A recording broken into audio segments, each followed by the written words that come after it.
Bismillahirrahmanirrahim.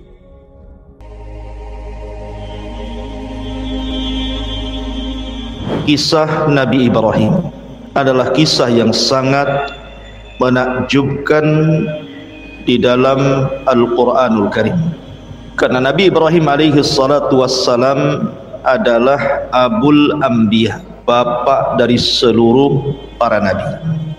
Karena setelah Ibrahim alaihi salatu wassalam diutus menjadi nabi dan rasul dan juga ulul azmi, serta dipilih menjadi kekasih Allah Khalilur Rahman,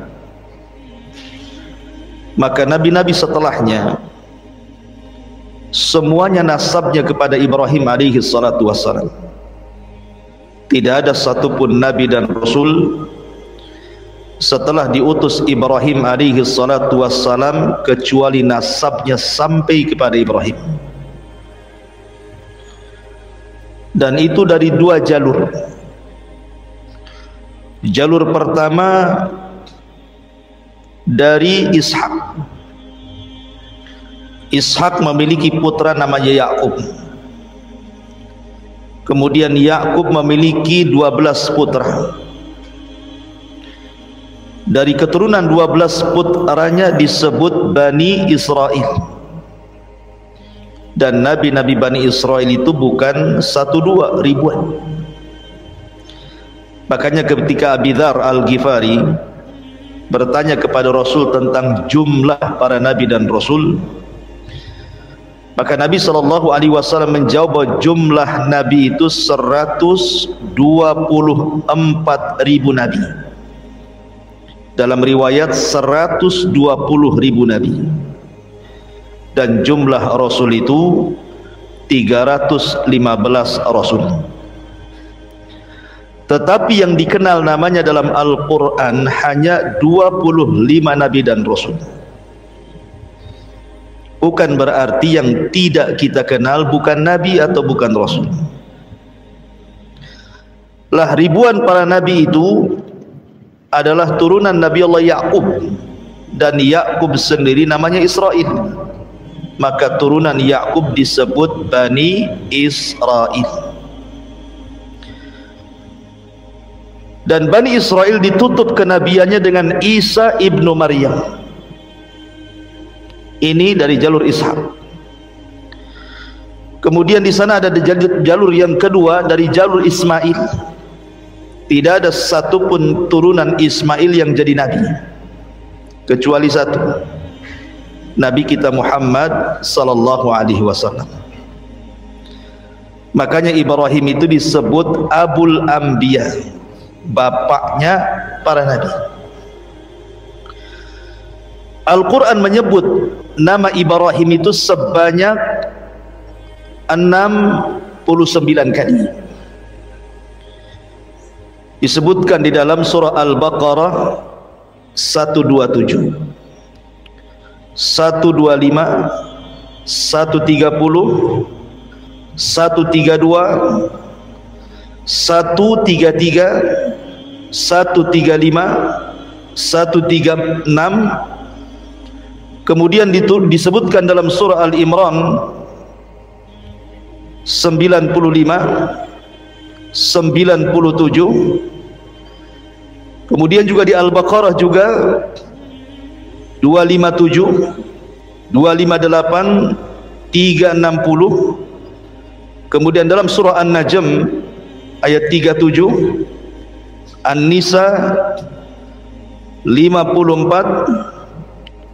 Kemudian juga Al-Ankabut 31, Al-Imran 65, As-Saffat 100, 04, 109, kemudian surah Hud 69, Sad 45, Hud 74, dan begitu seterusnya. Intinya sebutan Ibrahim dalam Al-Quran itu sekitar 69 di semua ayat-ayat dalam Al-Quran tersebar. Menariknya adalah Ibrahim ini adalah nabi yang dicintai semua agama. Orang Yahudi mengakui Ibrahim itu nabi mereka. Orang Nasrani mengakui Ibrahim itu nabi mereka. Bahkan orang musyrik sekalipun mengakui bahwa Ibrahim adalah orang mulia mereka, termasuk orang Islam. Bahkan saking cintanya kita kepada Ibrahim, selalu kita sandingkan dengan Rasul dalam setiap tasyahud. Kalau antum salat, ada namanya salawat Ibrahimiyah. Allahumma salli ala Muhammad wa ala ali Muhammad kama sallaita ala Ibrahim wa ala ali Ibrahim.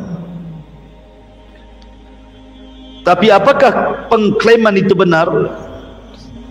Al-Quran membantah.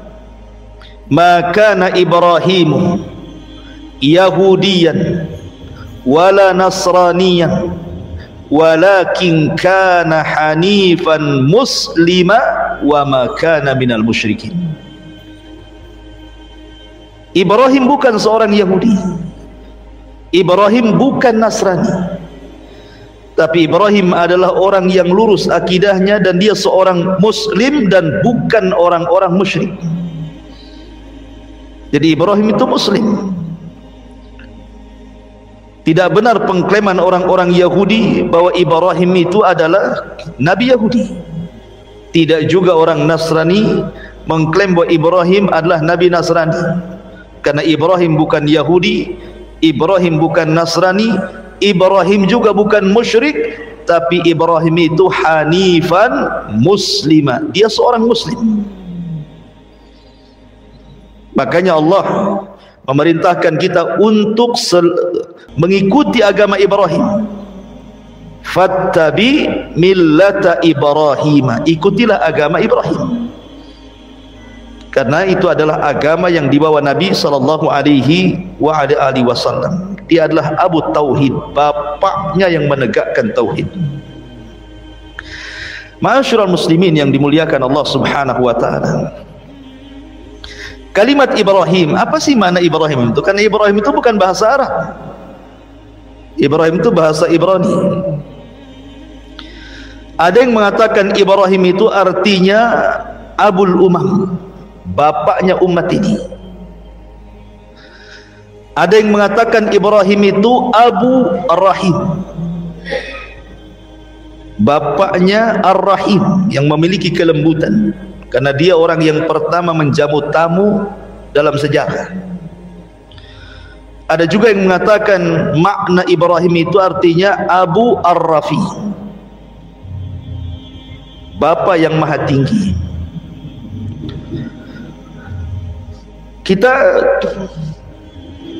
mengenal Ibrahim memang tidak ada dalam Al-Quran atau Sunnah Nabi SAW sejarah Ibrahim itu, kapan waktunya, bagaimana beliau besarnya, itu tidak dijelaskan. Tapi kita akan coba merunut Al-Quranul Karim dengan berusaha untuk mengambil petikan-petikan tafsir. Coba kita runut bagaimana kisahnya Ibrahim biar menjadi sebuah kisah, biar enak gitu ya. Ma'asyiral muslimin yang dimuliakan Allah Subhanahu wa taala. Ibrahim ini memiliki ayah dalam Al-Qur'an namanya Azar. Sebagaimana disebutkan dalam surah Al-An'am, wa idz qala Ibrahimu li abihi Azar. Ketika Ibrahim berkata kepada ayahnya Azar. Quran menyebutnya bahwa ayah Ibrahim itu namanya Azar.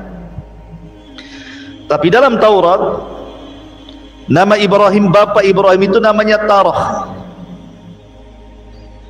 Berbeda kalau Quran mengatakan Azar, kalau orang-orang Yahudi menyebutnya Tarah. Dan ada juga yang berusaha untuk menggabung bahwa nama ayahnya Azar, laqabnya Tarah. Tapi yang jelas kita ini punya kitab sendiri Al-Quran, maka kita memilih pendapat yang ada dalam Al-Quran. Nama Ibrahim itu adalah Azar. Azar sendiri punya 3 putra. Pertama Ibrahim, yang kedua Nahur, dan yang ketiga Haran. Haran inilah ayahanda Nabi Lut. Jadi Lut itu keponakan Ibrahim. Adapun istrinya Sarah bintu Haran, sama-sama Lut bin Haran, Sarah bintu Haran. Tentu Haran di sini berbeda. Kalau Lut itu putra daripada Haran yang merupakan saudara kandung Ibrahim, berarti jatuhnya keponakan Lut itu.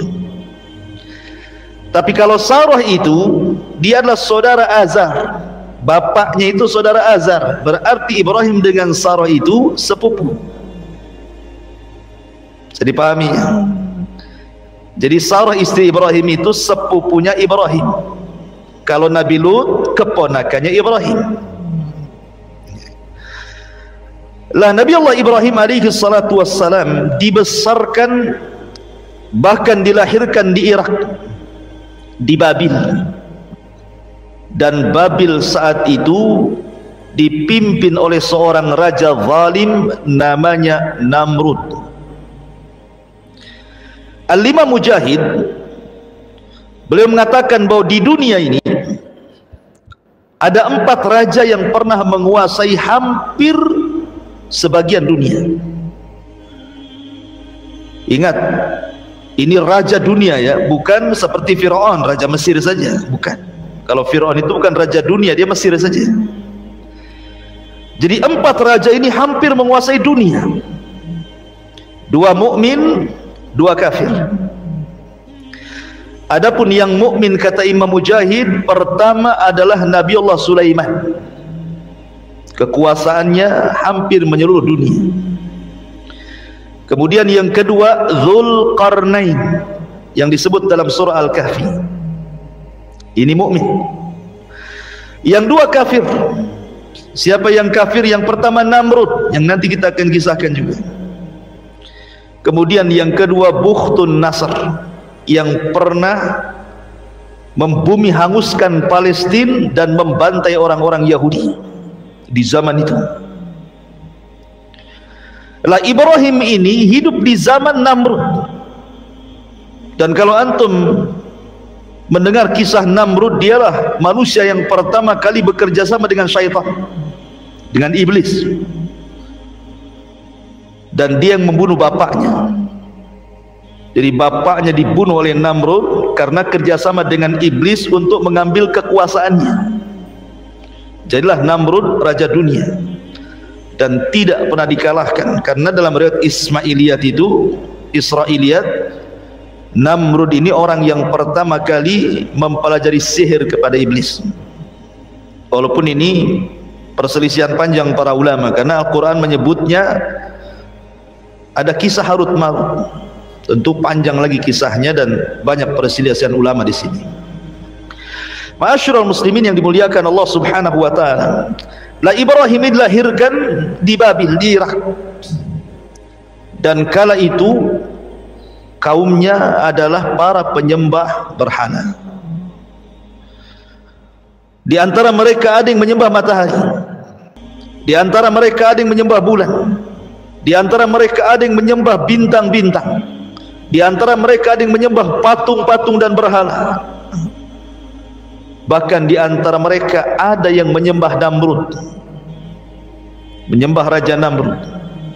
Jadi memang Ibrahim dilahirkan di tengah-tengah kesyirikan, ya, dan itu tantangan Ibrahim. Akan tetapi ma'asyiral muslimin yang dimuliakan Allah Subhanahu wa taala, Nabi Allah Ibrahim ini walaupun dia terlahir di tengah-tengah umat yang berbagai macam sesembahannya, tapi Allah memberikan fitrah kepada Nabi, kepada nabinya. Ibrahim dari kecil tidak pernah menyembah berhala, padahal bapaknya pembuat berhala, penjual berhala, penyembah berhala. Tapi Ibrahim tidak pernah sama sekali menyembah berhala. Sama dengan Nabi tidak pernah menyembah berhala, supaya tidak ada cacat. Di kemudian hari setelah dia jadi nabi, kemudian ada kritikan, dulu kau juga nyembah berhala kan begitu ya. Ibrahim tidak nyembah berhala. Bahkan satu riwayat, Azar ini kan pembuat patung, dan patung yang dijualnya itu dibuatnya itu untuk dijual dan untuk disembah kaumnya. Jadi Azar itu kalau sudah membuat patung, maka disuruhnya anak-anaknya yang 3 orang ini untuk menjual ke pasar. Haran dan juga Nahur itu kalau jualan patung laris mereka. Kalau Ibrahim tidak pernah satu patung pun ada yang beli, karena cara jualnya begini.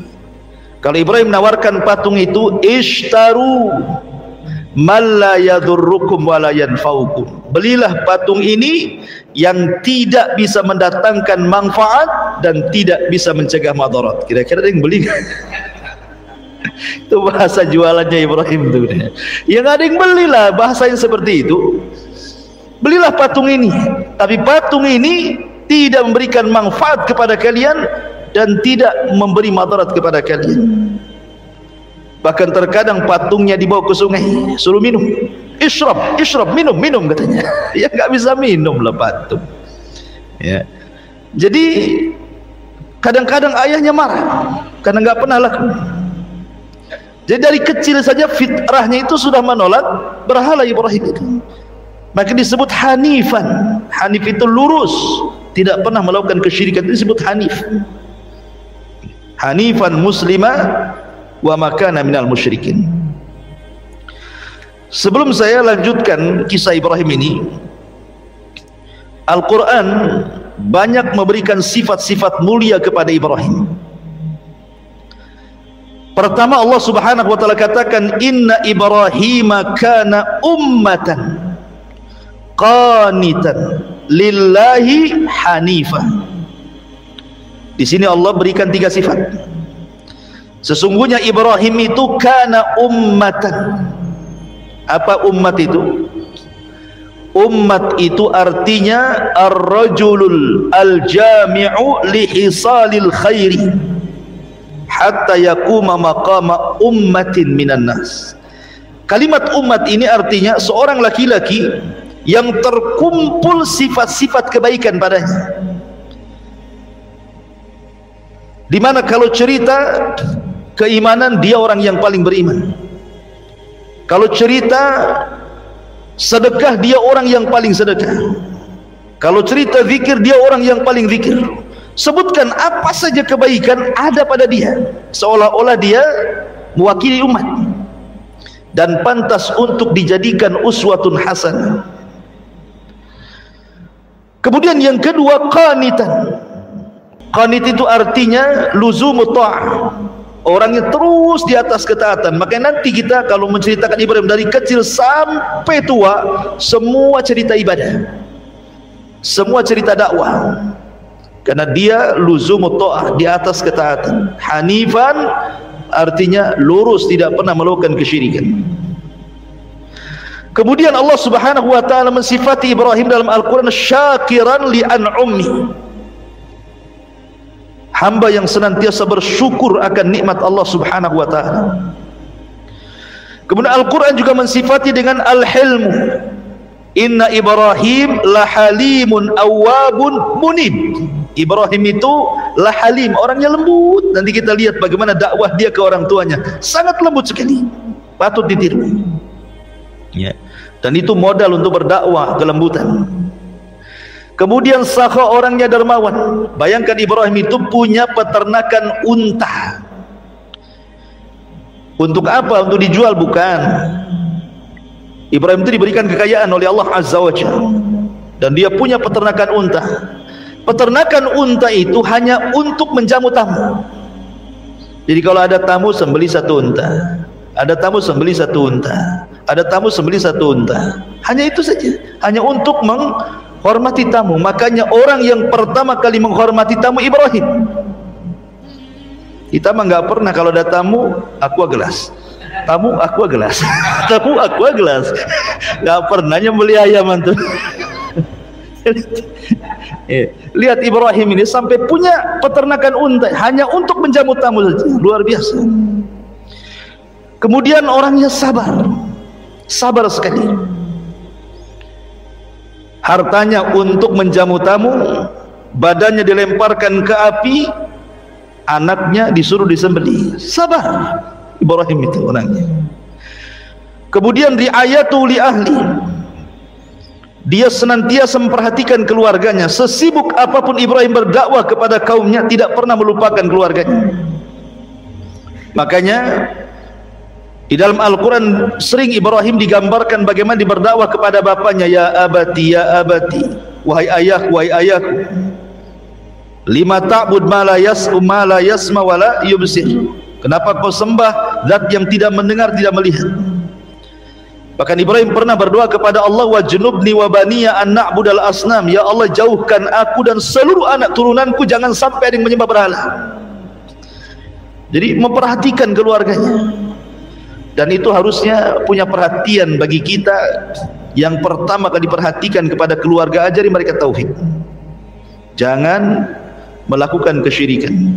Karena umumnya kalau antum pulang ke kampung, keluarga di kampung itu mungkin kurang ilmu, tidak sampai hidayah kepada mereka, ya, masih suka datang ke dukun kan itu ya. Kemudian tangkal-tangkal, jimat-jimat, kemudian tradisi-tradisi yang berbau syirik kan itu ya. Dakwahi mereka. Kemudian juga Ibrahim itu syuja'ah, punya keberanian. Bayangkan dihancurkan patung-patung Namrud itu. Namrud itu raja dunia, ya. Kok bisa dihancurkan patung-patungnya? Kan kalau nggak berani nggak akan mampu tuh. Dia masuk ke daerah khusus di istana, tempat Namrud nyembah berhalanya, dihancurkan berhalanya. Kalau nggak punya keberanian nggak akan bisa. Ya, nanti kita jelaskan dan kita kisahkan. Dan Ibrahim disebut memiliki salamatul qalbi, sebagaimana Allah mengatakan idja'a rabbahu biqalbin salim. Ibrahim itu hatinya betul-betul jernih, dan sifat-sifatnya banyak lagi. Makanya wajar kalau seandainya Allah mengatakan innallaha astafa Adama wa Nuha wa ala Ibrahima wa ala Imran 'alal alamin. Sungguhnya Allah telah pilih pertama Adam karena dia bapak manusia, kemudian Nuh karena dia rasul pertama, kemudian Ibrahim karena dia bapaknya para nabi, kemudian keluarga Imran karena dia imamnya Baitul Maqdis. Inilah orang-orang yang dipilih dalam Al-Quran. Ya. Jadi Ibrahim itu salah satu orang yang dipilih oleh Allah Azza wa Jalla. Ma'asyiral muslimin yang dimuliakan Allah Subhanahu wa taala.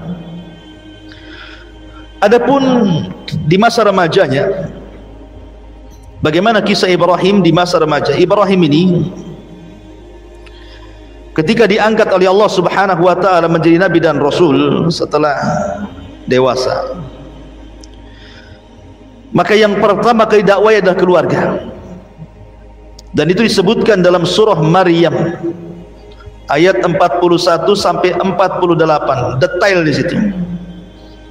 Allah mengatakan wadhkur fil kitabi Ibrahim innahu kana siddiqan nabiyya.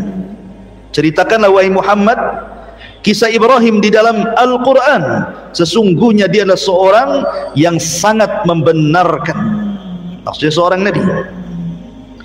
Idh qala li abi, ketika dia berdakwah kepada ayahnya, ya abati lima ta'budu ma la yasma' wa la yubsir wa la yughni anka syai'ah.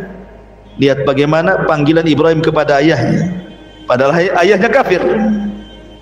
Ibrahim tidak memanggil namanya ya Azar, tidak, wahai ayahku, wahai ayahku, tidak pernah memanggil nama. Makanya Hasan Al-Basri mengatakan siapapun anak yang memanggil nama orang tuanya berarti anak itu telah durhaka. Panggil dengan panggilan yang lembut, ya abati, wahai ayah, wahai ayahandaku. Mengapa engkau menyembah sesuatu yang tidak mendengar, tidak melihat, tidak dapat menolong kamu sedikit pun. Ya abati inni qad ja'ani minal ilmi ma lam ya'tik fattabi'ni ahdika siratan sawiyah.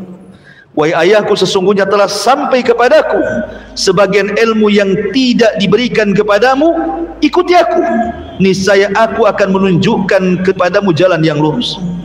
Ya abati la ta'budi syaitan, inna syaitana kana lirrahmani isiya. Wahai ayahku, jangan kau sembah syaitan. Maksudnya apa? Kau nyembah syaitan? Maksudnya jangan mengikuti syaitan gitu, yang menjerumuskan orang kepada kesyirikan. Karena setan itu adalah makhluk yang durhaka kepada Allah. Ya abati teruslah di kalimatnya, wahai ayahandaku, wahai ayahandaku. Tapi lihat ayahnya kepada Ibrahim, dia mengatakan, ya Ibrahim, qala aragibun anta an alihati ya Ibrahim. Lihat, ayahnya tidak mengatakan apa? Wahai anakku. Tidak. Ya. Dia mengatakan, wahai Ibrahim, bencikah kau kepada Tuhan-Tuhanku?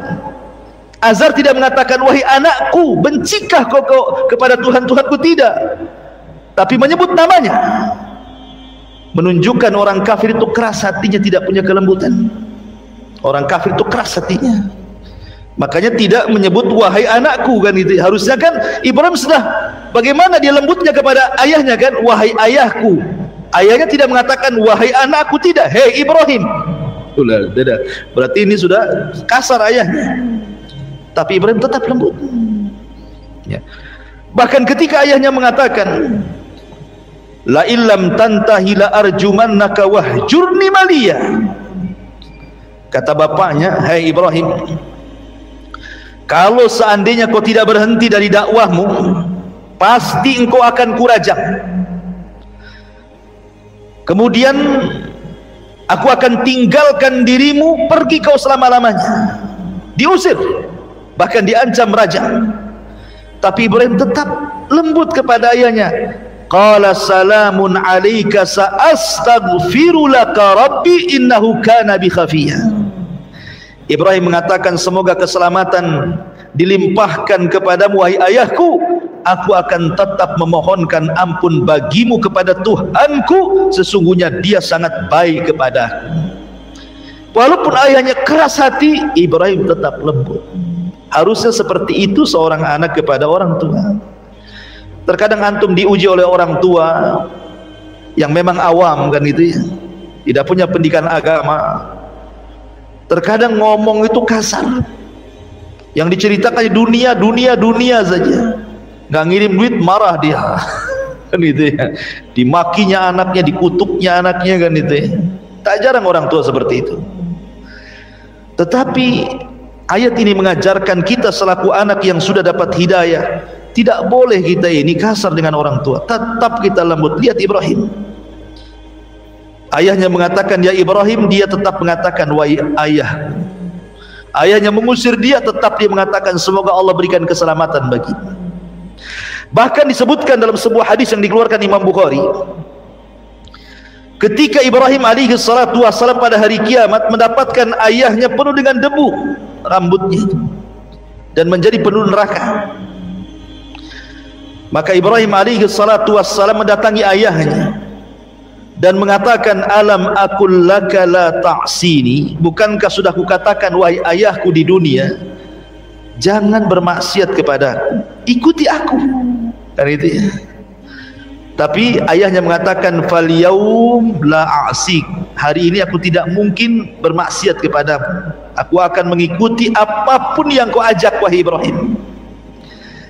Tetapi kemudian Ibrahim berdoa kepada Allah, ya Rabb, innaka wa'adtani alla tuhzini yauma yub'atsun. Ya Rabb, bukankah kau sudah berjanji kepadaku tidak akan membuat sedih sampai hari dibangkitkan. Tolonglah ayahku, jangan masuk neraka. Tapi Allah mengatakan kepada Ibrahim, inni haramtul jannata 'alal kafirin. Wahai Ibrahim, ku haramkan surga untuk orang kafir. Ayahmu pasti masuk neraka.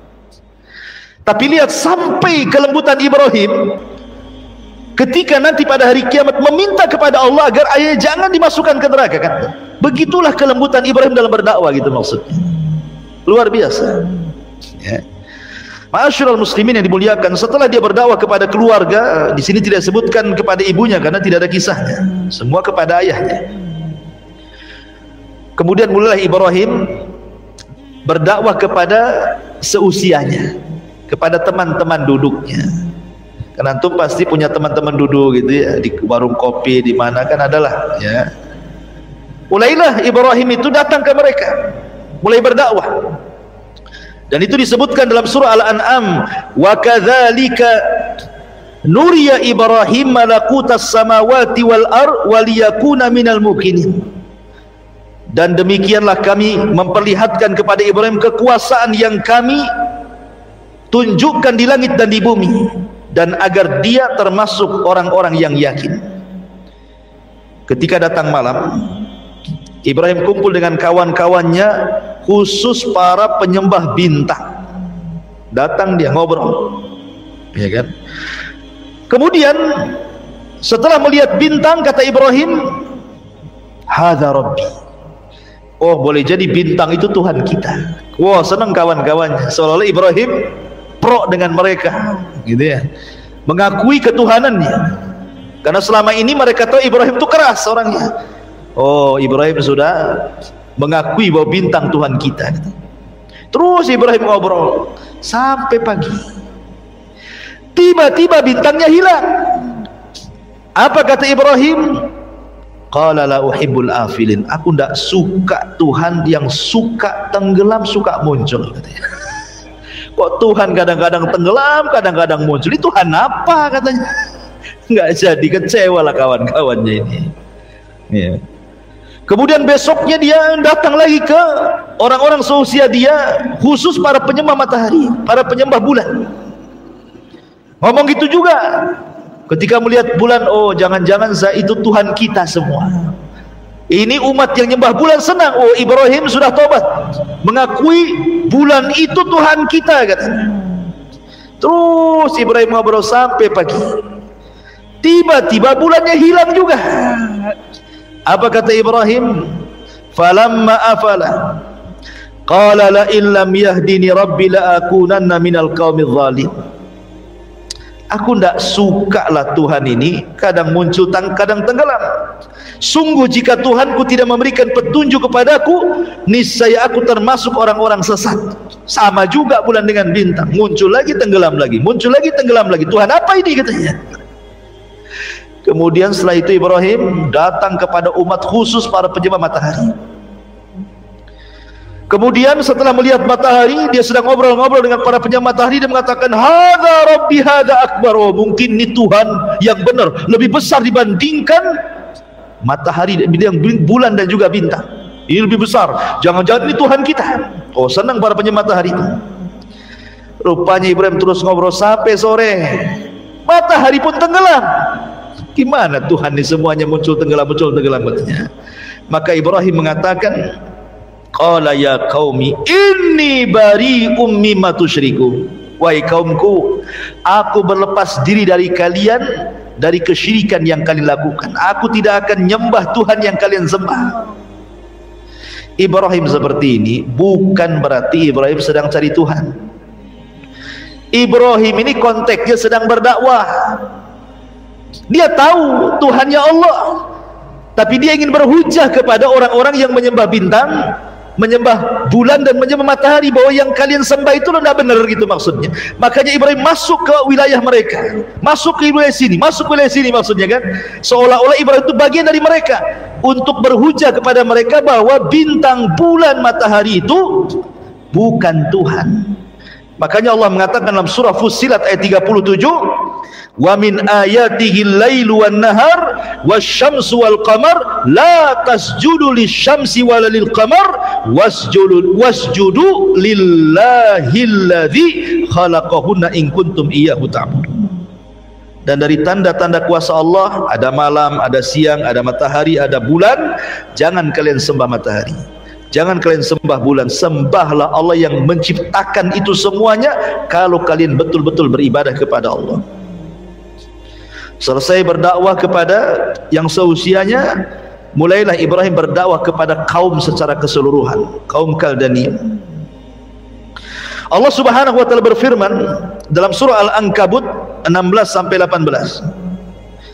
Wa Ibrahim idh qala liqaumihi u'budullaha wattaquh dzalikum khairul lakum in kuntum ta'lamun innama ta'buduna min dunillah awthanan wa takhluquna ifkan innal ladzina ta'buduna min dunillah la yamlikuna lakum rizqan fabtaghu indallahi rizq wa'buduhu washkuru lahu ilaihi turja'un wa in tukadzibu faqad kadzdzaba umamum min qablikum wa ma 'alar rasuli illal balagul mubin. Dan ingatlah ketika Ibrahim berkata kepada kaumnya, sembahlah Allah, bertakwalah kalian kepada Allah, yang demikian itu lebih baik bagi kalian. Jika kamu mengetahui sesungguhnya yang kamu sembah selain daripada Allah itu hanyalah berhala-berhala, batu-batu, pohon-pohon saja, dan kamu membuat kebohongan seolah-olah mereka Tuhan, sesungguhnya apa yang kalian sembah selain Allah itu tidak mampu memberikan rizki kepadamu, maka mintalah rizki kepada Allah, sembahlah Dia, bersyukurlah kepada Allah, hanya kepadanya kamu akan dikembalikan. Ibrahim mengatakan, Tuhan yang kalian sembah itu loh nggak dapat rizki. Bahkan disebutkan dalam ayat, seandainya nih ada lalat mengambil satu butir nasi sesajen untuk berhala, berhala itu tidak akan sanggup mengambilnya. Satu butir nasi yang diambil lalat kemudian pergi, berhala tidak akan bisa merebutnya. Nggak percaya, coba aja. Antum kasih sesajen untuk berhala itu, ambil satu nasi, antum pergi, dikejar nggak antum? Kalau dikejar hati-hati. Iya. Ma'asyiral muslimin yang dimuliakan Allah Azza wa Jalla, Ibrahim pakai logika itu, berdakwah dengan logika dia kan. Tuhan mulu tidak ada manfaatnya, tidak ada madarat, nggak mendatangkan madarat juga, nggak bisa mendatangkan rizki, ngapain disembah? Ma'asyiral muslimin yang dimuliakan Allah Subhanahu wa taala. Kemudian setelah Ibrahim berdakwah kepada ayahnya, kepada seusianya, kemudian kepada kaumnya secara keseluruhan, mulailah Ibrahim berdakwah kepada Namrud, pada raja. Ingat, dalam syariat kita afdalul jihad kalimatul haq inda sultanil jair. Seutama-utama jihad itu kalimat yang anda lontarkan dari kalimat kebenaran kepada pemerintah yang zalim, kepada penguasa yang zalim.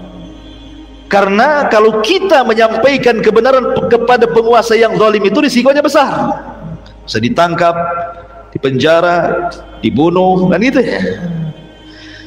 Tetapi tentu dengan cara yang bijak. Tidak boleh menasihati pemerintah di hadapan panggung, di medsos, nggak boleh ya, itu akidah ahli sunnah. Tapi menasihati secara sembunyi-sembunyi kebenaran itu memang berat. Kalau tersinggung antum bisa kena pasal karet kan itu, masuk antum, dimasukkan ke penjara, kadang dihilangkan antum itu. Jadi Ibrahim ini betul-betul berdakwah kepada Namrud. Ketika Namrud ini membuat acara kerajaan, mungkin kalau di negeri kita ini Agustusan lah kan itu, karena kan dulu kan sistem kerajaan kan itu. Apa kata Namrud? Dibuatlah pesta besar di lapangan, istana kosong, ada semua ke lapangan, tumpah ruah di lapangan. Kata Ibrahim, tallahi, bersumpah dia, demi Allah, la akidanna asnamakum ba'da an tuwallu mudbirin. Sungguh aku akan melakukan tipu daya terhadap berhala-berhala kalian setelah kalian pergi meninggalkannya. Jadi ketika istana kosong, betul-betul kemudian ditinggalkan oleh pengurus-pengurus kerajaan dan juga Namrud, kan tumpah ruah di lapangan, Ibrahim masuklah ke dalam istana. Padahal sebelumnya Ibrahim ini pura-pura sakit, bapaknya ngajak Ibrahim, ayo ada acara tuh. Apa kata Ibrahim? Saya sedang sakit pak, katanya. Inni maridtu, saya sedang sakit. Padahal Ibrahim sehat. Ini dusta pertama Ibrahim. Ibrahim itu pernah berdusta 3 kali. Sebab itulah dia tidak bisa berikan syafaat, karena dusta 3 kali ini. Tapi dusta bukan dusta kayak kita, Kalau dusta kayak kita beda gitu ya. Antum jualan, itu untung dusta di situ. Ini dustanya untuk dakwah.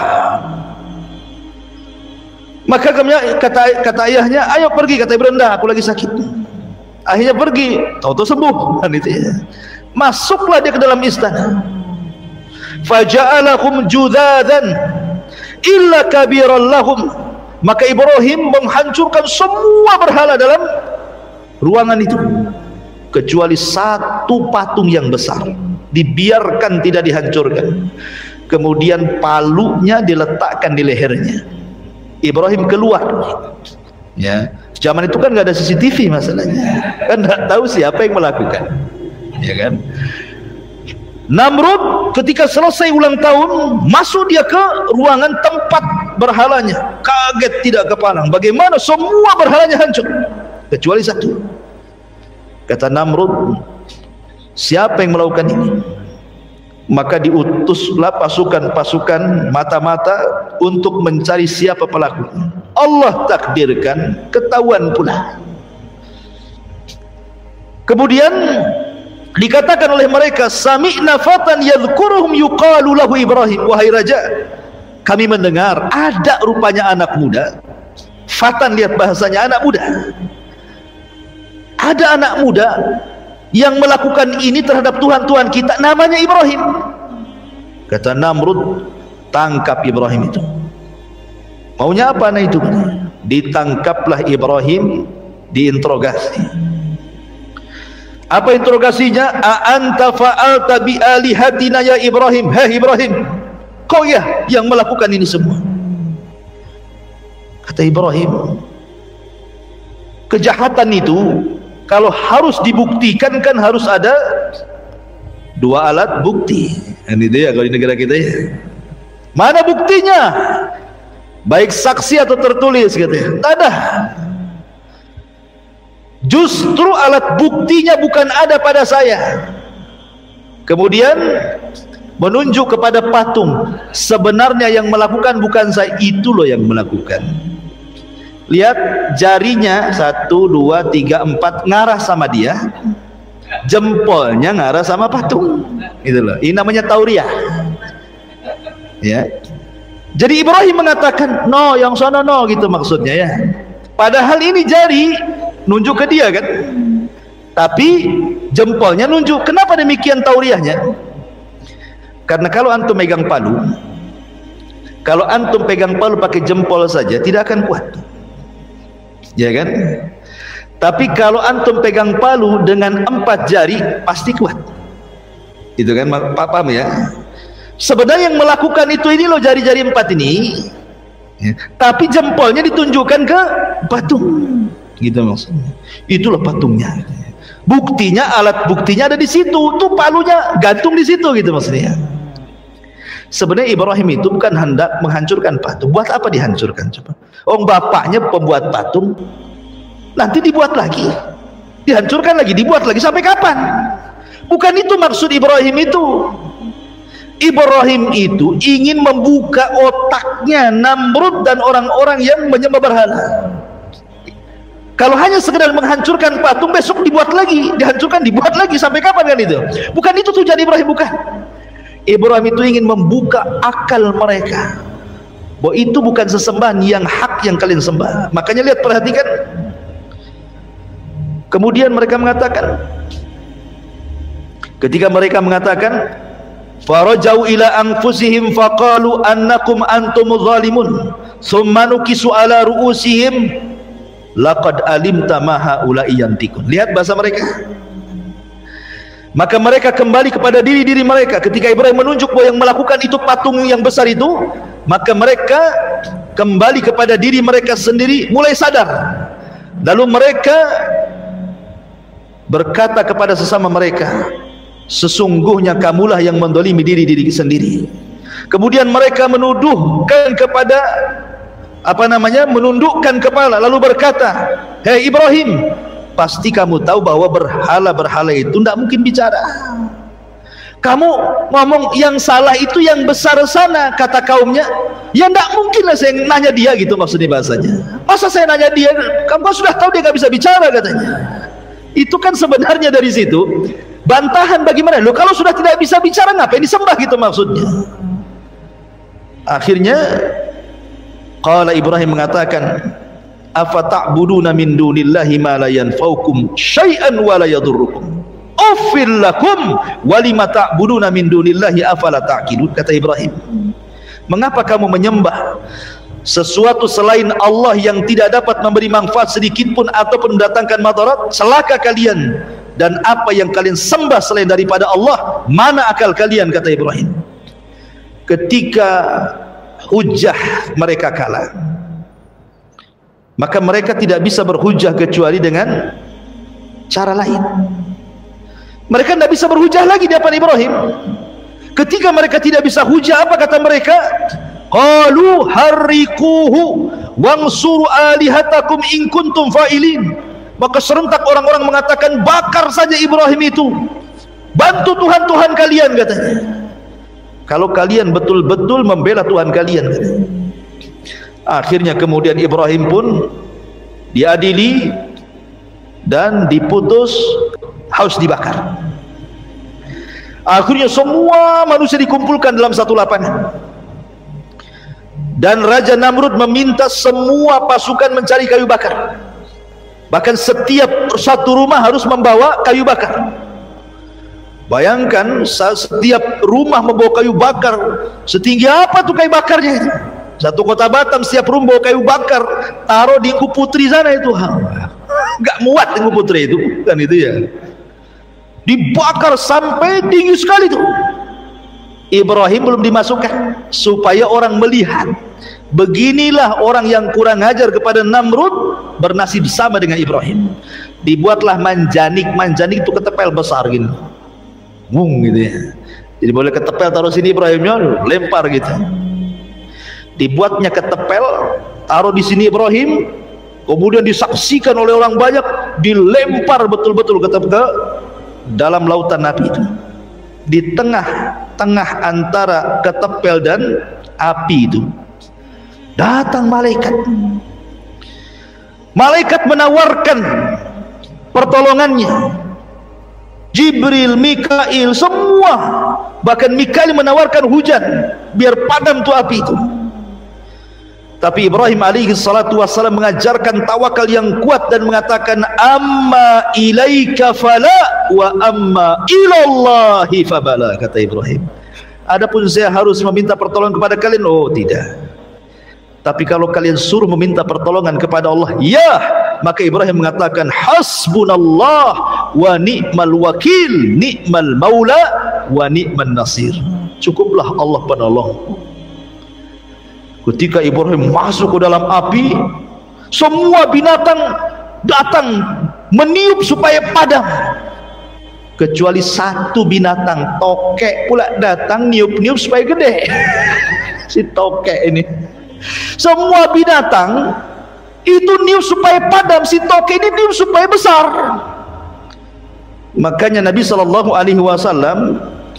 memerintahkan untuk membunuh wazak, ya tokek dan sejenisnya lah ya, cicak, tokek, bahkan berpahala tuh. Sekali pukul mati pahalanya besar, ya. 2 kali pukul kurang pahalanya, 3 kali pukul kurang, dipukul-pukul gak mati-mati. Berarti cicak-cicakan itu. La haula wala quwwata illa billah. Makanya kenapa cicak itu sunahkan dibunuh. Apakah kemudian cicak sekarang ini menerima kesalahan tokek di zaman Nabi Ibrahim? Gara-gara tokek moyang saya gitu, saya yang kena imbasnya dibunuh. Nggak ada kaitan. Ya, memang itu perintah. Ya. Ketika Nabi SAW memerintahkan sesuatu untuk dibunuh, berarti memang ada madaratnya. Seperti kenapa Rasul memerintahkan untuk membunuh tikus. Memang tikus itu fawasik, binatang fasik, suka nyuri.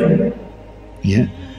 Kalau jengking, ular suruh dibunuh, karena memang binatang yang membahayakan. Ini ular pula dirawat sama orang. Kan ada tuh orang lawat ular yang gede-gede itu, tidur pula sama ular dia. Banyak kejadian lah, orang rawat ular dipatuk ular pula dia mati. Ya. Dulu ada perempuan tuh nari ular, kena patuk mati dia. Gitu ya. Jadi memang suruh dibunuh kok malah dirawat pula. Kecuali binatang-binatang yang memang tidak boleh dibunuh, seperti kodok, nggak boleh dibunuh kata Rasul. Karena kodok ini salah satunya adalah dia untuk membunuh hama-hama padi. Kalau dibunuh padinya banyak ini kan. Ada pula sate kodok. Kodok tuh nggak boleh dibunuh. Kalau antum ingin sate kodok nggak apa-apa, makan hidup-hidup, keluar hidup-hidup. Nggak bisa kan? Nggak boleh dibunuh kodok itu. Biarkan dia hidup, dilarang. Tawon nggak boleh dibunuh. Saya pernah ke Banyuwangi, suruh makan. Sekali, Pak, makan Pak. Ini apa ini? Sayur tawon. Nggak bisa ya. Kok sayur tawon? Rupanya orang itu di sayur asam tawon itu. La haula wala quwwata illa billah. Nggak boleh tawon dibunuh. Ya, jadi ada binatang-binatang yang boleh dibunuh, ada binatang-binatang yang tidak boleh dibunuh. Ketika Rasul mengatakan bahwa wazak itu dibunuh, ya kita bunuh. Apa alasannya? Ya, yang jelas setiap binatang yang dibunuh pasti ada madaratnya. Tidak perlu kita katakan karena ini warisan moyang tokek dulu, enggak. Itu ya, kasihan lah tokek-tokek sekarang. Gara-gara moyang tokeknya saya pula yang kena imbasnya kan. Ma'asyiral muslimin yang dimuliakan Allah Subhanahu wa taala. Intinya bahwa Ibrahim masuk ke dalam api.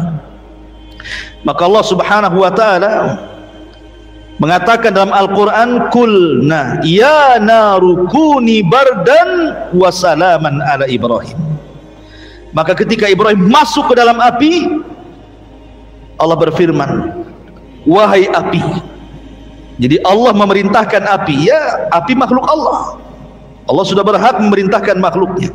Wahai api, jadilah kau dingin. Coba bayangkan kalau ayat sampai di sini titik, bahaya. Satu api dunia bisa dingin, orang nggak bisa ngopi. Seandainya ayat ini sampai di sini saja, wahai api dingin kau, dingin semua. Ya, bukannya kalau kita ini ngerebus apa namanya, ngerebus air, bukan mendidih beku dia, kan gitu ya. Tapi ayat ini tidak sampai di sini. Ayat ini lanjut, bukan hanya bardan saja, wasalaman. Selamatkan. Sebab kalau hanya dingin, Ibrahim bisa mati kedinginan. Makanya Allah mengatakan wasalaman, dan juga selamatkan. Siapa? Ala Ibrahim. Berarti dinginnya api itu khusus untuk Ibrahim, bukan untuk yang lainnya. Berarti tetap panas api itu. Dan jangan pula antum baca ayat ini kemudian antum masukkan telunjuk ke kompor. Qul ya naru kuni bardan wa salaman. Terbakarlah antum. Tidak ada ceritanya. Ya, ini khusus Ibrahim. Antum tidak bisa, walaupun baca ayat ini 1000 kali tetap aja api itu panas. Ya. Ma'asyiral muslimin yang dimuliakan Allah Azza wa Jalla. Kemudian setelah beberapa hari, kan padamnya lama tuh, api segede gitu kan padamnya lama. Sudah padam, abunya pun masih panas kan itu ya. Setelah beberapa hari abunya sudah apa namanya menjadi abu, sudah dingin, manusia itu datang lagi menyaksikan bagaimana nasib Ibrahim ini. Tiba-tiba di dalam abu itu keresak, kerusuk, keresak, kerusuk. Rupanya Ibrahim masih hidup. Ya, Ibrahim masih hidup. Coba bayangkan. Harusnya Ibrahim masih hidup, itu mukjizat Ibrahim. Dia tidak mempan dibakar api. Harusnya jadi sebuah peringatan. Makanya Namrud dia mengatakan kepada iblis, karena kan ada kerjasama tuh Namrud dengan iblis tuh. Yang ngajarkan sihir Namrud itu iblis. Dalam Israiliyat diceritakan seperti itu. Iblis, kenapa sihir yang kuajarkan kepadaku tidak lebih sakti daripada Ibrahim, katanya. Namrud tuh. Setan ini tidak mau kalah. Ya, setan tidak mau kalah. Dia mengatakan, kau hanya itu sihir biasa, kamu juga bisa, katanya. Itulah setan. Setan sudah tahu itu mukjizat kan. Tapi supaya Namrud tetap menyembah dia, dia meyakinkan kepada Namrud, itu biasa itu. Ma'asyiral muslimin yang dimuliakan Allah Azza wa Jalla. Lah dari peristiwa inilah Ibrahim alaihi salatu wassalam sudah tidak kuat lagi berdakwah di daerah Kaldaniun, di Babil, di Irak, dan habis ini harus hijrah. Dari situ maka Ibrahim mulailah melakukan hijrah pertama. Tidak ada yang beriman di Irak kecuali 3 orang, istrinya Sarah dan Lut. Ya, istrinya dan Lut adalah keponakannya. Hanya bertiga, Ibrahim, istrinya dan keponakannya. Itulah yang beriman. Semua kufur. Kemudian Ibrahim akhirnya hijrah ke mana? Ke Palestina. Setelah sampai di Palestina, ada yang mengatakan bahwa Ibrahim ini kan belum diberikan rizki oleh Allah Azza wa Jalla, masih mengadu nasib di Palestina. Apalagi ketika itu terjadi jadab. Jadab itu paceklik yang berkepanjangan, sehingga Ibrahim tidak bisa bertahan lama di Palestina, harus hijrah lagi ke negeri lain. Lah hijrahlah Ibrahim ke Mesir. Rupanya di Mesir itu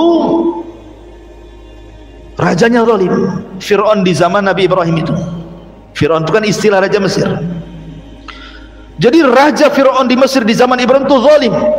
Salah satu sifat buruknya adalah Sarah ini sudah dikenal kecantikannya. Bahkan ada yang mengatakan bahwa separuh kecantikan Hawa itu diberikan kepada Sarah, sebagaimana separuh ketampanan Adam itu diberikan kepada Yusuf. Karena Adam itu tampan. Makanya kita tidak terima kalau teori Darwin itu kita asumsi. Karena Darwin mengatakan bahwa asal muasal manusia dari kera, kan gitu. Kera cakep apa ganteng? Jelek kera pula. Enggak apa-apa, Darwin saja yang jelek. Kita orang Islam turunan Adam. Adam tuh cakep, separuh kecakapannya diberikan kepada Yusuf saja. Wanita-wanita bisa ngiris-ngiris jari itu dengan pisaunya. Lah ketika kemudian Ibrahim sampai di Mesir, Ibrahim mengatakan karena raja ini tabiatnya jelek, dia kalau melihat istri orang cantik gak terima, pasti dibunuh suaminya, diambil istrinya, ya. Makanya Ibrahim berbohong kedua kali. Tadi yang pertama berbohong di ibunya, di bapaknya, ngajak keluar bilang sakit. Yang kedua berbohong di raja, ketika mengatakan tuh patung itu yang nakal, aku ndak nakal katanya. Nah ini yang berbohong ketiga nih, ngomong sama istrinya, raja ini, kalau kau tahu kau istriku, kau akan ditangkap. Katakan kau saudariku. Tauriah juga maksudnya bukan saudari di sini, saudari beneran, maksudnya saudari seagama gitu maksudnya. Tapi katakan kau saudariku, dan jangan kau katakan aku suamimu. Katakan aku ini saudaramu. Tapi karena Sarah ini cantik memang, datanglah prajurit-prajurit raja ini, nggak peduli walau ngaku saudari-saudara, kalau cantik diambil, kan gitu ya. Diambil akhirnya Sarah ini, dibawa ke istana. Ibrahim hanya bisa terdiam dan melakukan sholat. Nah, ini pentingnya, kata Rasul, kalau ada masalah sholat. Ibrahim lagi pusing, dia istrinya diculik sama raja, sholat dia. Wasta'inu bis sabri was sholat.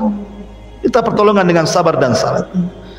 Datangkanlah Sarah ke hadapan raja. Namanya orang cantik, ya raja sudah tidak sabar lagi. Ketika raja ini hendak menjamah Siti Sarah ini, sebutkan dalam sebuah hadis bahwa Sarah berdoa kepada Allah Azza wa Jalla. Dalam doanya Sarah mengatakan, ya Allah, lindungi aku, tahanlah kezalimannya kepadaku. Tiba-tiba ketika raja hendak mendekati Sarah, kayak orang setruk, tak bisa digerakkan tangannya. Kemudian raja mengatakan, berdoalah kau kepada Allah agar tanganku tidak seperti ini. Akhirnya Sarah berdoa, dibalikin lagi tangannya, sehat lagi. Setelah sehat mau lagi dia. Nah, itulah kadang-kadang maksiat kan, ya. Kadang-kadang kita udah tobat nggak mau lagi, balik lagi ke maksiat itu kan, gitu ya. Itulah setan tuh ya. Mau jamah lagi, Sarah berdoa lagi, setruk lagi dia. Sampai 3 kali raja ini ketakutan. Dipanggilnya para prajurit yang nangkap Sarah ini. Apa kata raja? Hei, sini kamu, kusuruh kalian bawa orang, kau bawa setan pula ke sini, katanya. Ketakutan raja itu. Kusuruh kalian bawa orang, kalian bawa setan pula ke sini, katanya. Karena ketakutan raja, suruh nyingkir Sarah ini. Sebagai imbalannya dikasihlah Hajar. Hajar itu anak raja. Perang kalah, jadi tawanan raja Fir'aun ini. Maka kemudian kata sang raja, ambillah nih Hajar, bawa ke sana, bawa bersama, mau pergi sana. Akhirnya Sarah pun pergi membawa budak pemberian daripada sang raja zalim. Ketika kemudian berjumpa dengan Ibrahim, Ibrahim sedang sholat. Begitulah keajaiban sholat ya. Ma'asyiral muslimin yang dimuliakan Allah, akhirnya karena tidak mungkin dilanjutkan di Mesir, balik lagi Ibrahim ke mana? Ke Palestina. Lah Ibrahim ini ikhwatu fiddin muliakan Allah subhanahu wa ta'ala, usianya sudah lanjut. Setiap hari dia berdoa kepada Allah subhanahu wa ta'ala, Rabbi habli minas salihin, ya Allah anugerahkan kepadaku anak yang soleh. Tapi tidak kunjung dikasih, karena sudah tua, istrinya sudah nenek-nenek, bahkan dikatakan mandul. Tapi Ibrahim tidak jenuh mengatakan Rabbi habli minas salihin, ya Rabb anugerahkanlah kepadaku anak yang soleh. Kenapa Ibrahim minta yang soleh? Karena kalau anak itu soleh menjadi qurratu a'yun, menjadi penyejuk mata orang tua.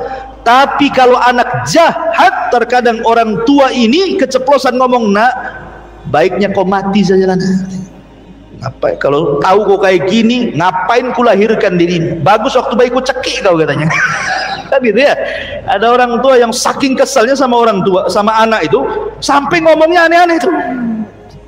Udah tahu gini kok cekik, mati kau, katanya. Karena enggak soleh, sumpah hati orang tua. Makanya Ibrahim tuh minta anak yang soleh. Kita juga sama. Doa kita kepada anak-anak itu, ya Allah jadikan anak kita yang soleh, jadikan, supaya anak itu menjadi penyejuk mata, gitu maksudnya. Tapi Allah subhanahu wa ta'ala tidak kunjung memberi. Akhirnya kemudian Hajar ini, Sarah ini, cobalah mencari solusi. Karena dia tahu bahwa suaminya kepengen punya keturunan, apalagi suaminya seorang nabi, harus ada keturunan kan gitu. Jadi Sarah ini mengatakan, ya Ibrahim, ambillah budakku ini Hajar, nikahilah. Akhirnya kemudian Ibrahim pun menikahi Hajar dan menggaulinya. Kemudian Allah takdirkan Hajar hamil. Oh, rupanya perlu dipancing. Antum kalau sudah menikah lama tidak punya anak, dipancing poligami biar punya anak. Ya. Ma'asyiral muslimin yang dimuliakan Allah azza wa jalla. Kemudian ini kalau udah dipancing kok istri kedua tak punya anak lagi, poligami lagi. Sampai kapan dan balik gitu ya. Taib. Akhirnya kemudian setelah punya anak nih Ismail, maka Ibrahim ini nampak namanya udah tua, tiba-tiba dikaruniai anak. Kan luar biasa kecintaannya kepada Ismail. Namanya cinta kepada anak, tidak mungkin pula tidak cinta sama ibunya. Tentu ya cinta juga sama ibunya. Inilah yang membuat cemburu Sarah. Tetapi Allah subhanahu wa ta'ala apabila menghendaki sesuatu pasti menghidupkan sebabnya kan. Memang harus ada sebabnya. Hajar ini harus pindah dari situ. Kan tidak mungkin langsung, ayo Hajar kita berangkat ke Mekah, kan nggak gitu. Harus dibuat sebabnya dulu, skenarionya dulu kan. Jadi Sarah ini mulai cemburu karena Ibrahim ini selalu mendekati Ismail. Otomatis yang mendekati Ismail dekati ibunya juga lah kan gitu. Jadi terkadang Sarah itu mencari-cari Ibrahim ke sana kemari, nggak ada. Oh pasti dia sama Sarah. Saking cemburunya akhirnya dia memanggil Hajar. Kemudian oleh Sarah, Hajar itu bajunya diikat tali, kemudian ujung talinya diikat batu. Jadi kalau kemana-mana kan batu ini diseret-seret kan tahu tuh. Mungkin kalau bahasa sekarang ini dikasih GPS lah. Cuman kan pakai batu GPS. Jadi tahu nih, ini ada bekas jalan batu nih. Oh, di situ kan, itu maksudnya. Saking cemburunya tuh. Begitulah orang dulu. Sama juga antum, kok cemburu sama antum, hati-hati, handphone antum ada GPS-nya itu. Bang di mana bang? Batu Haji. Nagoya kata. Masalah ini. Masyarul muslimin yang dimuliakan Allah Azza wa Ta'ala. Kemudian akhirnya Allah Subhanahu wa taala merintahkan Ibrahim untuk memisah Hajar dan Sarah. Di sinilah mulai hikmah kenapa terjadi seperti ini. Kemudian Allah mengarahkan agar Ibrahim membawa Hajar dan juga Ismail bayi untuk pergi ke Mekah. Mekah itu bukan kayak sekarang mentereng, tidak. Mekah itu disebutkan dalam Al-Quran biwadin ghairi di zar'in inda baitikal muharram. Kau bawa Hajar ke sebuah lembah yang isinya hanya batu, padang pasir, tidak ada pohon, tidak ada tanaman, tidak ada makanan, tidak ada minuman, bahkan tidak ada orang. Jadi penghuninya cuma satu, dia ajalah Hajar itu sama bayinya Ismail. Dibawalah Ibrahim, bahkan dari Palestina ke Mekah ini jauh. Kalau zaman dulu naik unta itu 1 bulan perjalanan tuh. Dan di situ ada syarat. Ibrahim hanya meletakkan gitu saja, dan tidak boleh tinggal walaupun beberapa hari. Letak pulang. Saya bayangkan, diletakkan langsung pulang. Ketika pulang ada syarat lagi, tidak boleh nengok ke belakang, tidak boleh menjawab panggilan, pergi gitu saja. Coba perasaan Hajar digituin. Kalau wanita zaman sekarang, cerai aja bang lah kan, itu kan bahasa kita ya, apain gak ada perasaan nih suami nih katanya, ya kan. Kalau dibuat kayak gitu tuh, karena wanita-wanita di zaman sekarang ini, antum sudah kasih semuanya saja dibilang antum gak punya perasaan, ya kan. Antum sudah kasih rumah, bulanan antum kasih, jajan antum kasih, anak pun antum kasih, salah sedikit dibilang apa? Memang abang gak punya perasaan. Itu ya kan, istrinya gak berakal itu ya. Jadi ketika betul-betul diletakkan di gurun itu, Ibrahim dan pergi. Ya Hajar, naluri perempuan, dia memanggil-manggil suaminya. Ya Ibrahim, ilaina tadhhab. Ibrahim mau pergi kemana? Kau tinggalkan kami di sini. Tapi Ibrahim kan sudah dibilang sama Allah, jangan nengok ke belakang, jangan jawab pertanyaan, pergi saja dia. Seolah-olah anda agak punya salah kan gitu ya. Tapi itu perintah Allah. Hajar ini paham, yang namanya dia suami seorang nabi, seorang rasul, paham bahwa ini bukan kehendak suaminya. Dia tahu tabiat suaminya nggak kayak gitu. Pasti ini adalah perintah Allah ini. Ketika Hajar paham ini perintah Allah, apa kata Hajar? Kalau memang ini perintah Allah, idhhab ya Ibrahim falan yudayyi'unallah, kata dia, pergi sana. Aku yakin Allah tidak mungkin menyia-nyiakan aku di sini. Tawakalnya patut kita acungkan jempol. Tidak ada orang tawakal setawakal Hajar. Ditinggalkan di lembah, tidak ada orang, tidak ada tanaman, tidak ada tumbuhan, tidak ada makanan, tidak ada minuman. Antum saja safar ke Tanjung Pinang, hilang dompet, apa enggak stres antum? Udah kayak kiamat tuh kan, hilang tawakalnya. Baru dompet tuh yang hilang. Padahal dompetnya itu cuman isinya 200.000. Iya Ustaz, itu 200.000. ATM tuh ratusan ribu. Masyarul muslimin yang dimuliakan Allah Azza wa Jalla. Akhirnya Ibrahim pun pergi. Setelah Ibrahim jauh dan Sarah tidak bisa memandang dia lagi, baru Ibrahim berhenti. Baru Ibrahim menghadap Sarah dan anak yang ditinggalkan. Disitulah Ibrahim berdoa. Ya, sebutkan dalam surah Al-Imran, panjang itu doanya. Ya Allah, jadikanlah negeri ini penuh dengan berkah, rizki yang banyak, macam-macam keamanan banyak. Antum baca surah Al-Imran. Ya. Kemudian Ibrahim pergi ke Palestina. Ini Hajar ini dengan Ismail hanya bawa bekal cukup 2-3 hari saja, habis itu habis. Nggak ada makan lagi, nggak ada minuman lagi. Ketika sudah 2 atau 3 hari, Ismail ini menangis karena haus, namanya bayi. Dan seorang ibu yang menyusui pun harus dia minum, harus ada nutrisinya kan masuk, supaya air susunya keluar kan itu. Terpaksalah dia mencari air, lari dia ke bukit Sofa. Ada bukit Sofa. Dilihatlah dari bukit Sofa ke bawah, kan orang kalau cari air kan cari ketinggian, ya kan? Naik ke atas bukit, tengok ada air enggak. Oh, rupanya ada bayang-bayang fata morgana di arah Marwah. Akhirnya dia lari ke Marwah, nengok lagi ke arah Sofa, bolak-balik sampai 7 kali putaran. Makanya jadi syariat sa'i dalam umroh atau dalam haji. Ketika ke-7 kalinya dia mendengar Ismail menangis, khawatir, maka dia langsung mendekati. Rupanya Jibril sudah berdiri di kakinya Ismail.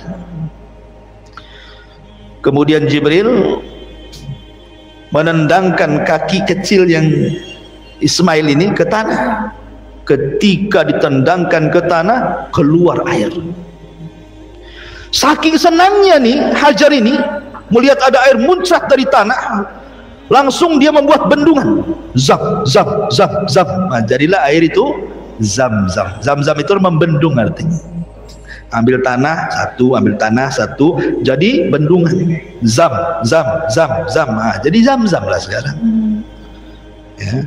Sampai sekarang air itu jadi air Zam-zam. Ya. Ma'asyiral muslimin yang dimuliakan Allah Azza wa Jalla. Setelah kemudian ada air, kemudian bisa minum di situ, bayinya bisa minum, gak ada makanan, gak mungkin minum terus, harus makan juga orang.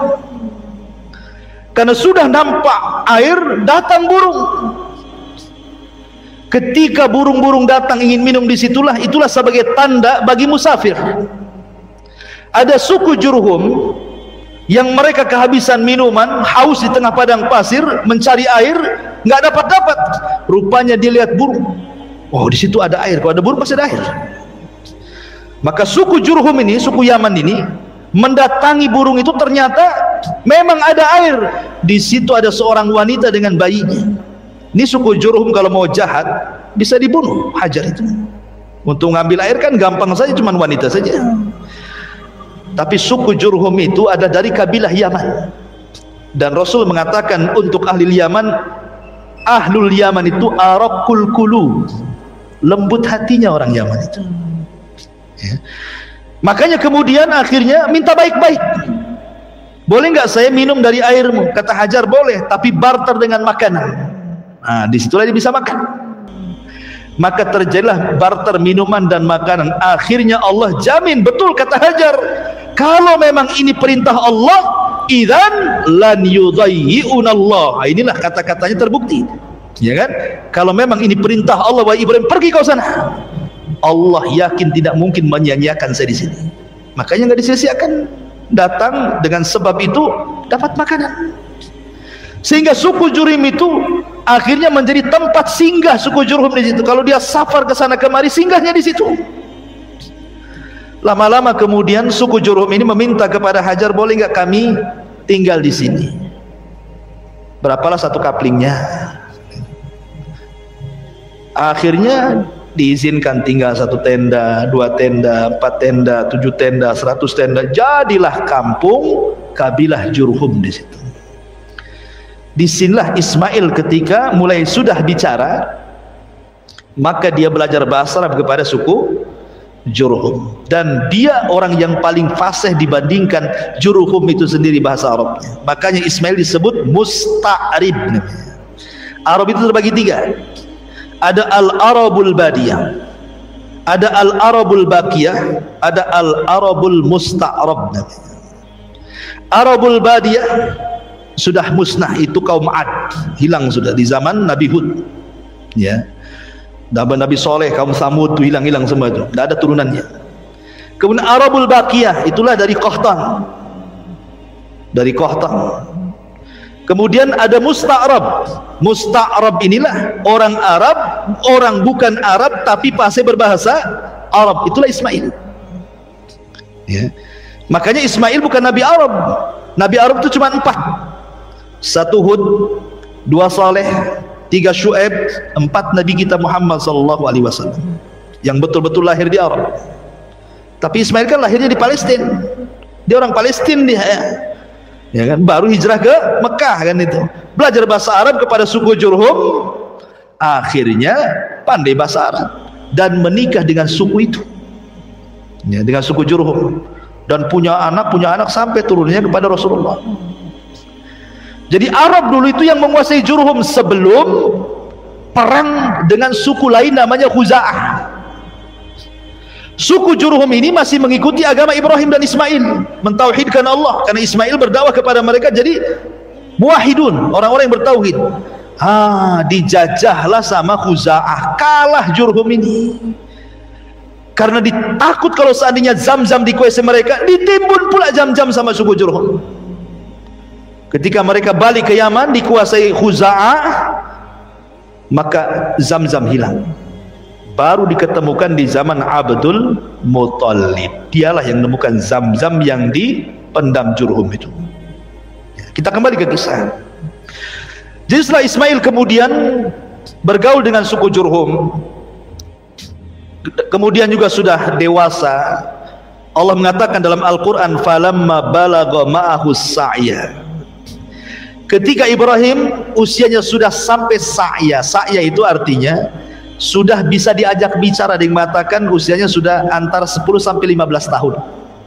Ya sudah remaja ya, sudah bisa diajak bicara, dimintai bantuan, diajak diskusi, kan itu usia-usia 10 tahun sampai 15 tahun kan sudah bisa lah orang tua berbicara itu, ngajak bicara itu. Ibrahim ini tidak pernah ketemu dengan Ismail sekian tahun, udah belasan tahun tak pernah ketemu. Sehingga Ibrahim ingin melihat anaknya, berangkatlah dari Palestina ke Mekah.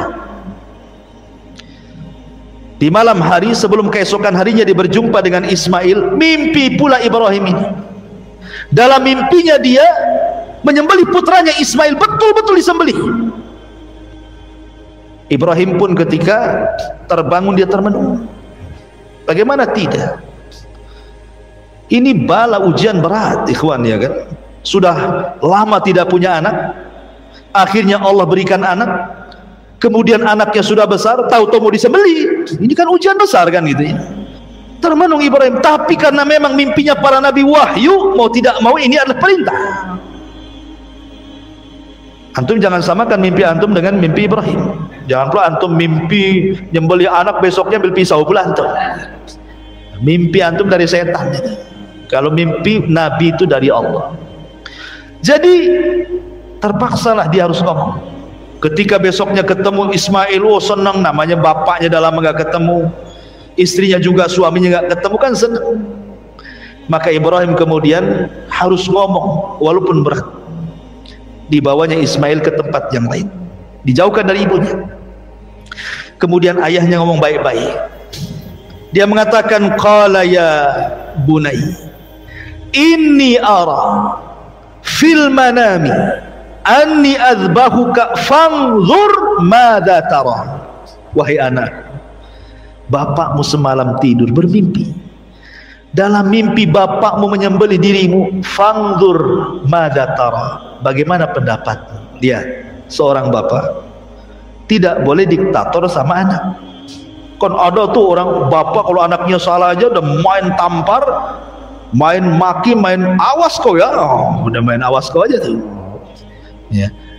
Tapi diajak ngomong baik-baik. Harusnya seperti itu seorang bapak pada anak, diajak ngomong baik-baik anaknya, diajak diskusi ya. Libatkan diskusi. Menurut adik gimana ya bagusnya, padahal jelas-jelas kalau dia berpendapat pun tidak bermutu ya pendapatnya, tapi untuk ngajari dia berpendapat, apa salahnya? Kalau nak menurut kamu gimana? Nggak apa-apa.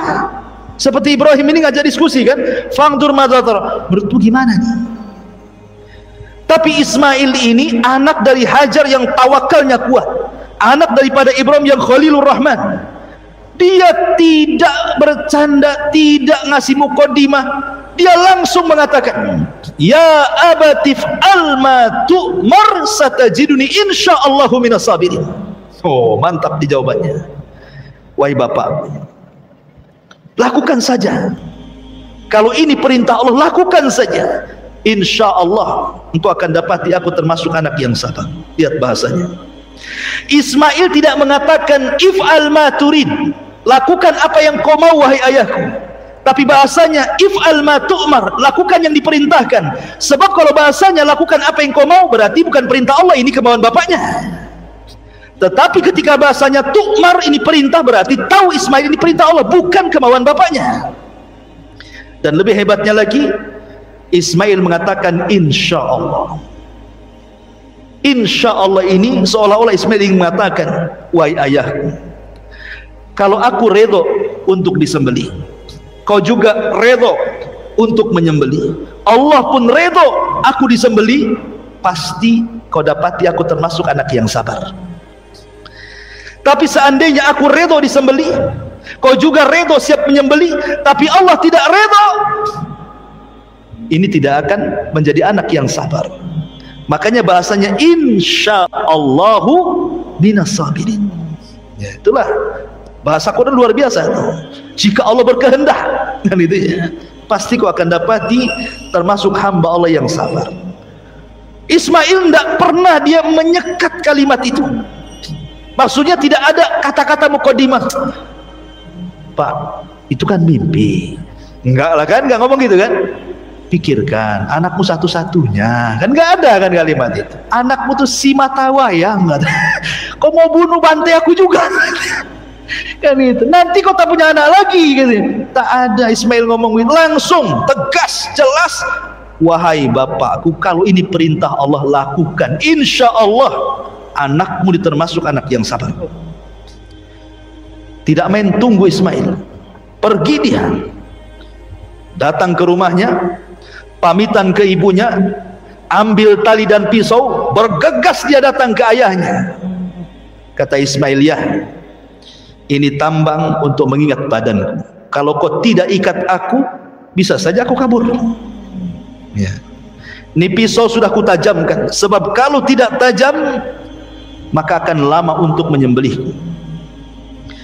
Ketika kau sembelih, aku minta 3 syarat. Sembelihlah di tengkuk, jangan di leher. Sebab kalau di leher, engkau akan memandang wajahku, kau kasihan tak jadi. Kalau di tengkuk, otomatis wajahnya terpendam. Yang kedua, sing-singkan baju. Jangan sampai ada satu darah menetes di bajumu, kalau ibuku tahu dia akan sedih.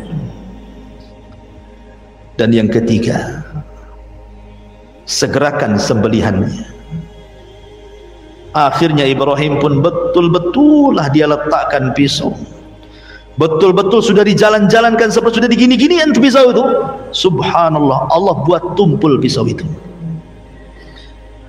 Sebagaimana Allah menjadikan tongkat Nabi Musa ular, sebagaimana Allah jadikan api Ibrahim tidak membakar, Allah pun bisa membuat pisau tajam jadi tumpul.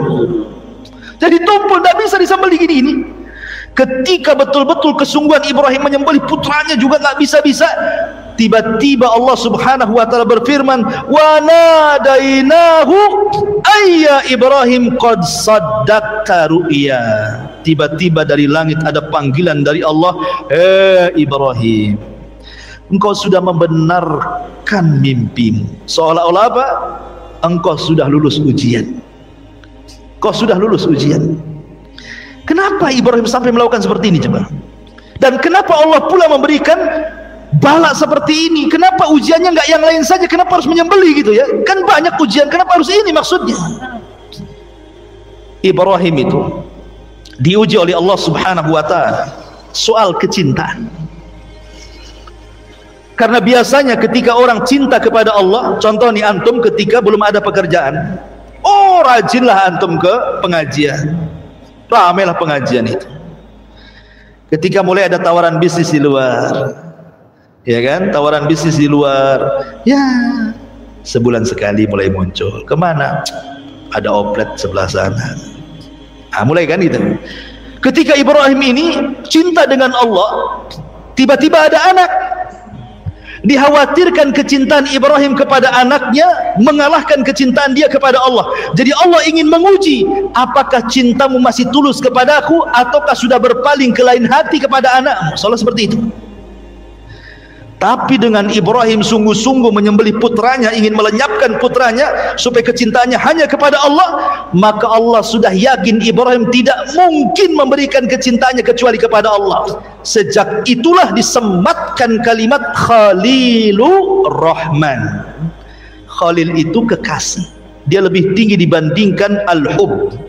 Hub itu cinta, khullah itu cinta lebih daripada khullah. Namanya ada Habib, ada Khalil. Khalil itu di atasnya Habib. Dia kecintaan yang murni kepada Allah Subhanahu wa taala. Itu alasannya. Makanya Allah mengatakan inna kadzalika nuzil muhsinin. Begitulah kami akan membalas dengan balasan yang baik. Karena ini ujian berat. Makanya Allah sampai memberikan taukid penguat dalam ayatnya, inna hadza lahuwa al-bala'ul mubin. Lihat, Allah sampai membuat 3 penekanan. Inna, sesungguhnya. Kalimat sesungguhnya kan penekanan tuh. Inna hadza, ini. Lah adalah taukid lagi. 3 penguat dalam ayat ini. Sesungguhnya ini benar-benar sungguh-sungguh ujian yang berat bagi Ibrahim. Memang ujian berat, tapi Ibrahim lulus. Lulus dia, predikat kaum Lut. Lulus ya. Makanya karena kelulusannya itulah Allah mengatakan wa fadainahu bidzibhin adzim. Allah turunkan kambing dari surga. Kata Abdullah ibn Abbas, warnanya putih dan gemuk dan bertanduk. Jadi kalau antum cari korban yang gemuk, yang bertanduk, yang putih. Tapi kalau Rasul suka warnanya amlah, putih, ada campuran hitam. Kalau kambingnya Ibrahim putih semua, ya kan? Kalau korban tuh cari yang gemuk. Kalau yang gemuk pasti mahal. Makanya kalau ingin korban sudah nabung hari ini untuk tahun depan. Jangan udah dekat-dekat korban sibuk cari utangan. Pasti dapat kurus itu, nggak dapat gemuk. Gitu ya. Jadi kalau antum betul mau korban yang tabung dari sekarang kan itu ya, untuk tahun depan pasti dapat gemuk, dapat jantan, dapat warna yang bagus. Karena kalau mahal itu semua ada kan itu ya. Kalau murah antum mau cari yang mana? Kadang-kadang udah jelas-jelas bawa 5 juta, ada pula harga 3 juta, yang 2 juta dimasukkan lagi. Udah ini aja katanya, murah katanya. Kita sedang bermuamalah dengan Allah, ikhwan, bukan bermuamalah dengan orang. Karena kurban ini yang sampai kepada Allah bukan daging, bukan darah, tapi takwanya kita kepada Allah. Langsung cerita. Lanjut cerita, kemudian Ibrahim menyembeli domba itu. Makanya Allah mengatakan dalam ayat yang lain, wa taraknahu lil akhirin, dan cerita Ibrahim ini akan menjadi sebuah cerita bagi orang-orang setelahnya. Makanya setiap datang kurban pasti cerita Ibrahim, karena akan menjadi cerita bagi orang-orang setelahnya. Setelah itu maka Ibrahim pun balik lagi ke Palestina. Kemudian setelah itu meninggallah Sarah. Ketika meninggal Sarah, dia balik ke Mekah, kemudian membangun Ka'bah bersama Ismail dan tinggal di Mekah. Bahkan ketika meninggal Hajar, dia menikah lagi. Ya. Sampai akhirnya ketika Ismail alaihi salam sudah tua, beliau menikah dengan salah satu wanita Jurhum. Masalahnya akhlaknya jelek wanita yang pertama ini. Ketika Ibrahim ingin tahu istrinya seperti apa, dia datang ke rumahnya. Asik ngeluh saja istrinya itu. Karena suka ngeluh istrinya tidak tahu kalau itu ayahnya Ismail. Karena tidak pernah tahu kan mukanya. Dan istrinya pun tidak tahu itu ayahnya. Ibrahim hanya ingin menguji tentang kesabaran istrinya. Tapi istri pertama Ismail itu banyak ngeluh ya. Dan sifatnya perempuan kan ngeluh ya biasanya.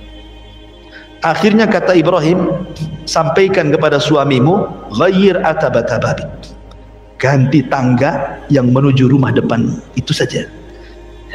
Pergi dia. Datang Ismail, cerita istrinya, bang, tadi ada orang tua begini, tahu-tahu dia berwasiat kepadamu, ghayyir atabatababik, suruh ganti tangga menuju tempat depan rumahmu. Kata Ismail, oh kamu tidak paham, itu ayah, berarti dia menyuruh aku untuk menceraikan kamu. Ceraikan istri pertama. Ketika para pembesar Jurhum mengetahui bahwa Ismail ini menceraikan istrinya karena buruk akhlaknya, maka para pembesar itu kan banyak anak-anak perempuan ditawarkan, sudah nikah dengan anak saya aja, menikah dengan anak saya saja. Dapatlah istri kedua yang sangat baik sekali. Tapi Ibrahim masih tetap ingin nguji. Dia datang, kemudian istrinya dilihatnya baik sekali, nggak ada keluhan sama sekali. Kemudian dihidangkan makanan dan minuman, kambing dan juga air zam-zam. Maka setelah itu Ibrahim makan daging kambing, minum air zam-zam. Kata Ibrahim, Allahumma barik lakuma fi syarabikuma wa ta'amikuma. Ya Allah, berkahi makanan keduanya dan minuman keduanya. Sejak Ibrahim mendoakan daging kambing dan juga air zam-zam, sejak itulah kambing dan zam-zam menjadi berkah sampai hari ini. Makanya orang Mekah walaupun makan kambing nggak akan kolesterol, nggak akan darah tinggi, nggak akan kumat asam uratnya, nggak akan. Ya, karena didoakan Ibrahim. Ya kan, kambingnya itu didoakan. Makanya dulu zaman Nabi kambing itu makanan pokok. Makanya sampai sekarang orang Arab itu makan kambing pagi, siang, sore, malam. Nggak kayak kita. Walaupun 1 bulan ya tetap aja kayak gitu. Coba antum beli kambing di Tamiang, pagi antum kambing, siang antum kambing, malam antum kambing, sebulan saja mungkin antum yang diantar ke Tamiang. Beli kambing di Tamiang, antum pula diantar ke Tamiang, ke kuburan Tamiang sana. Ini bahaya ikhwan. Ya. Jadi itulah bedanya kambing sana berkah. Lah Ibrahim mendoakan makanan yang ada di Mekah, Rasul mendoakan makanan yang ada di Madinah. Madinah dulu makanan pokoknya kurma, maka Rasul mendoakan keberkahan 2 kali lipat makanan Madinah dibandingkan Mekah. Makanya kurma Madinah itu kurma yang luar biasa, disebut dengan ajwa. Semua kurma Madinah disebut ajwa, kan dapat doa Nabi. Siapa yang makan 7 butir ajwa di pagi hari nggak akan kena sihir, nggak kena racun sampai sore hari, kan begitu. Jadi sama-sama didoakan. Kalau makan Mekah didoakan Ibrahim, makanan Madinah didoakan Rasulullah.